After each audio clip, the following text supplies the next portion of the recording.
May I have your attention, please?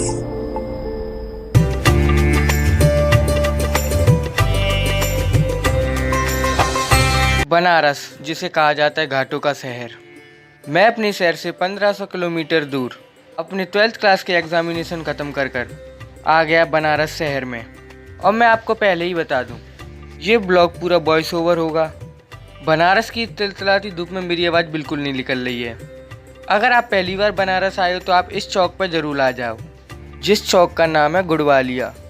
यहाँ पे सबसे पहले आने के लिए मैं आपसे इसलिए कह रहा हूँ, बनारस में जितनी फेमस प्लेसेस हैं आपको इस चौक से पास में पड़ेंगी। और मैं बनारस में सबसे पहले आ जाता हूँ घाट पर नहाने के लिए, क्योंकि मेरा सफ़र थोड़ा लंबा था। स्नान करने का डिसीजन मैंने सबसे पहले लिया। बनारस की एक बात तो है कि आप बनारस के किसी भी घाट पर 10 मिनट बिता लो, आपको वहाँ से जाने का मन ही नहीं करेगा। स्नान करने के बाद मैं बनारस को थोड़ा कैमरे में कैप्चर करने लगा।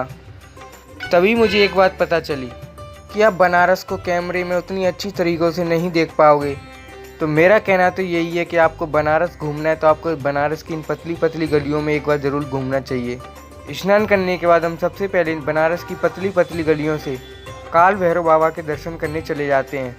तभी बीच में हमें ये नाश्ते की दुकान मिलती है। और एक बात इन गलियों की सबसे ज़्यादा खूबसूरत ये है कि आप कोई सी भी गली में चले, आपको खाने की व्यवस्था तो सबसे पहले मिलेगी। स्वाद की तो बात ही मत करो, बनारस के लोग इनमें अपना प्यार डाल देते हैं।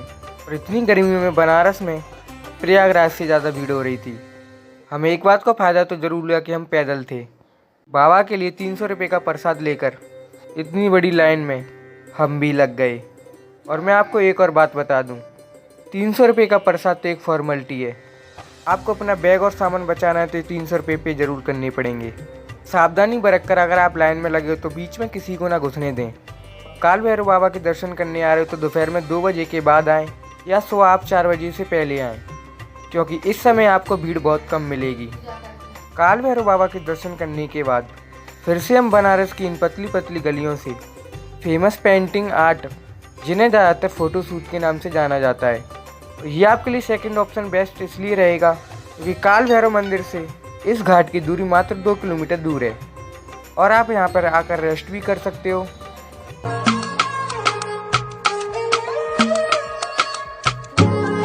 और कुछ ऐसे रील और फोटो भी शूट कर सकते हो। अब असली कहानी शुरू होती है गंगा आरती के लिए। लेकिन अगर आप एक ब्लॉगर हो या फोटोग्राफर हो तो आपको 3 घंटे पहले ही गंगा आरती देखने आनी पड़ेगी। उसका एक रीज़न है जो मैं आपको बताऊंगा। लेकिन कभी आपने दुनिया का सबसे बड़ा शमशान घाट इतने पास से देखा है? अगर आप इस शमशान घाट के बगल से निकल गए तो मुझे लगता नहीं आपको ज़िंदगी में मौत से डर लगेगा। तो जैसे कि मैंने बोला था, आपको 3 घंटे पहले ही गंगा आरती देखने आनी पड़ेगी। उसका रीज़न है ये भीड़। अगर आप पैसे वाले हो तो आप 500 रुपये में पर पर्सन बोर्ड राइड भी ले सकते हो। लेकिन आप बजट बनाना ट्रिप करने आए हो तो आपको 3 घंटे पहले ही आके आपको ऐसी जगह देखनी पड़ेगी जहाँ से गंगा आरती का बेस्ट व्यू मिले आपको। मैंने आपके लिए कुछ क्लिप ली, आप कमेंट बॉक्स में कमेंट करके जरूर बताना कैसी लगी।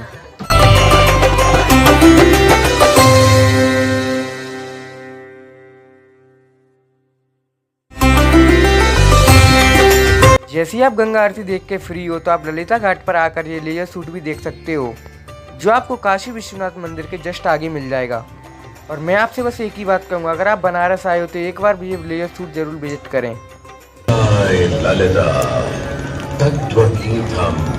लेजर सूट देखने के बाद आप काशी विश्वनाथ मंदिर के जल्दी अंदर आ जाएं। और यहाँ पर आकर आप थोड़ा बहुत रेस्ट भी कर सकते हो। अगर आपको रेस्ट नहीं करना है तो आप जल्दी जाकर मंदिर की लाइन में लग जाएं, जो आपको मात्र 1 घंटे में दर्शन करा देगी। यहाँ फ़ोन, बैग वगैरह कुछ ले जाना अलाउ नहीं है। मंदिर में मात्र आपका एक शरीर जाएगा और जो आप इच्छा लेके आए हो वो इच्छा आ जाएगी। और अगर आपके फ्रेंड्स भी बनारस आने की सोच रहे हैं और उनका भी बजट 1500 रुपये है तो मैं आपको सजेस्ट करूँगा आप इस ब्लॉग को उन्हें ज़रूर शेयर करें, क्योंकि कुछ ही घंटों में मैंने आपको बनारस की फेमस प्लेसेस, जिन्हें आप रील्स और वीडियोस में देखते होगे, वो मैंने घुमा दी। अब यहाँ से मैं जाऊँगा अयोध्या, तो उसका ब्लॉग कुछ ही दिनों में आएगा। तब तक डू सब्सक्राइब फॉर मोर।